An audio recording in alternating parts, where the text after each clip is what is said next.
कांग्रेस ने सदैव आतंकवादियों का सहयोग किया है। भारत तेरे टुकड़े टुकड़े तो अराजक गुंडे जब समाजवादी पार्टी के गुंडे जब आ जाते हैं कहीं भी बीच में, तो इस तरह की हरकतें हो जाती हैं। लेकिन कैसा कार्यक्रम था गोंडा पाए? सरदार पटेल जी की जयंती के अवसर पर आज प्रभात वर्मा जी ने यहाँ कार्यक्रम का आयोजन किया था, उसी में आना हुआ।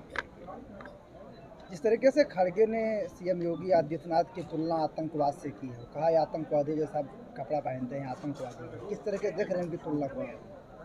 आप भी अनुभवी हैं, भगवा कपड़े में आतंकवादी तो कभी हो नहीं सकता। दूसरा, कांग्रेस ने सदैव आतंकवादियों का सहयोग किया है। भारत तेरे टुकड़े टुकड़े होंगे का नारा लगाने वालों का साथ देने की बात हो, चाहे उस कांग्रेस के शासनकाल में आप याद करिए कि रात को भी सुप्रीम कोर्ट खुलवाकर आतंकवादियों को जमानत दी जाती थी। तो ऐसे लोग साथ हैं तो उनके मन में आतंकवाद है तो किसी को कुछ भी बोल सकते हैं। और जैसा अभी हमारे एक माननीय मंत्री जी ने कहा कि वो उनकी उम्र हो गई है तो कुछ भी बोलते हैं, तो उसका संज्ञान नहीं ले जाना चाहिए। इस समय पोस्टर वार चल रहा है, जिस तरीके से बटेंगे कटेंगे और हम एक हैं, ऐसे नारों का क्या मतलब निकाला जाए जिस तरीके से हम पोस्टर वार है? देखिए, निश्चित तौर पर जब साथ रहते हैं तो ताकत आती। हमने भी पढ़ा है कि हाथ की पांचों उंगलियां अगर मुट्ठी बना के साथ रहें तो समान विचारधारा के लोग जब एक साथ रहते हैं, और जब उनको, जैसा मैंने अभी पहले कहा कि जब कांग्रेसियों का काम ही फूट डालने का रहा, तो अंग्रेज़ों से इन्होंने सीखा है कि फूट डालो और राज करो। लेकिन भारत की जनता अब समझ चुकी है, पढ़े लिखे लोग हैं, तो इनके मुगालते में नहीं आने वाला। सब साथ रहेंगे, सुरक्षित रहेंगे। और बांग्लादेश का हाल अभी आपने देखा ही है, श्रीलंका का हाल अभी आपने देखा ही है, इजराइल ने हमस का जो हाल किया उस सब आपने देखा ही है। तो साथ रह के ही आगे बढ़ा जा सकता है, ये सबको पता है। अखिलेश यादव ने कहा है जुड़ेंगे तो जीतेंगे, एक साथ चुनाव हो सकता है देश में, एक साथ परीक्षा नहीं हो सकती, युवाओं के साथ धोखा है, लाठीचार्ज है प्रयागराज में। देखिए, देश में एक साथ चुनाव भारत के संविधान जब लागू हुआ तब शुरू हुए। वो तो बीच बीच में कांग्रेस ने संविधान का उल्लंघन किया, चुनी हुई सरकारों को 99 बार उन्होंने गिराया है। इस वजह से ये कार्यक्रम बिगड़ा है। आप भी समझ सकते हैं, सब जानकार लोग हैं, जब चुनाव साथ होते हैं तो उसमें कितना समय बचता है, देश का कितना पैसा बचता है। बार बार आचार संहिता लगने से जो विकास का क्रम है वो रुकता है। इसीलिए प्रधानमंत्री जी चाहते हैं कि देश में एक साथ चुनाव। आप कह रहे हैं एक साथ चुनाव, प्रयागराज में अभ्यर्थी हैं सैकड़ों हजारों, वो कह रहे हैं एक साथ परीक्षा हो, आखिर क्यों? देखिए, परीक्षा में शुचिता बनी रहे, और ये परीक्षार्थियों से बात करके मुझे लगता है निश्चित तौर पर, जैसे पुलिस परीक्षा अलग अलग फेज़ों में हुई और शुचितापूर्ण परीक्षा हुई।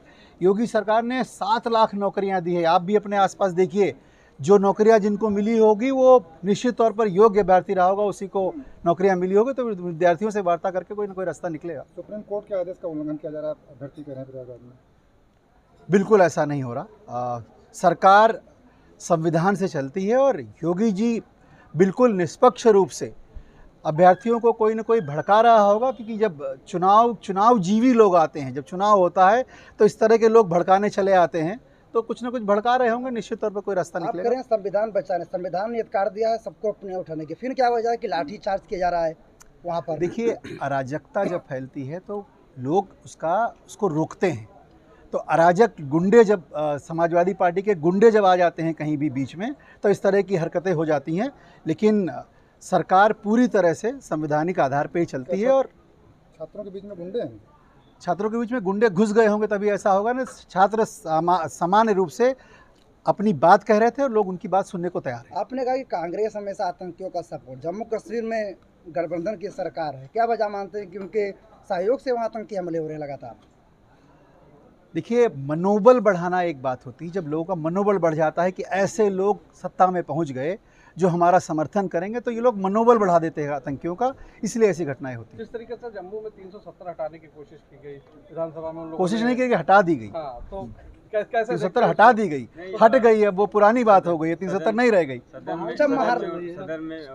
मैंने जैसे आपने कहा ना कि मनोबल बढ़ाने की बात होती, जब आप आतंकियों का, समाज को बांटने वाले लोगों का मनोबल बढ़ाएंगे तो ऐसी घटनाएं होती हैं। जिस तरीके से महाराष्ट्र में मुस्लिम वोटरों को अपनी तरफ करने के लिए लगातार कांग्रेस के लोग बैठक कर रहे हैं एनजीओ के साथ, उलेमा का भी साथ मिल गया है, किस तरीके से आप देख रहे हैं वहाँ चुनाव को? देखिए, भाजपा रहेगी तो संविधान का राज चलेगा, कांग्रेस आएगी तो सरिया की तरफ बढ़ेगा।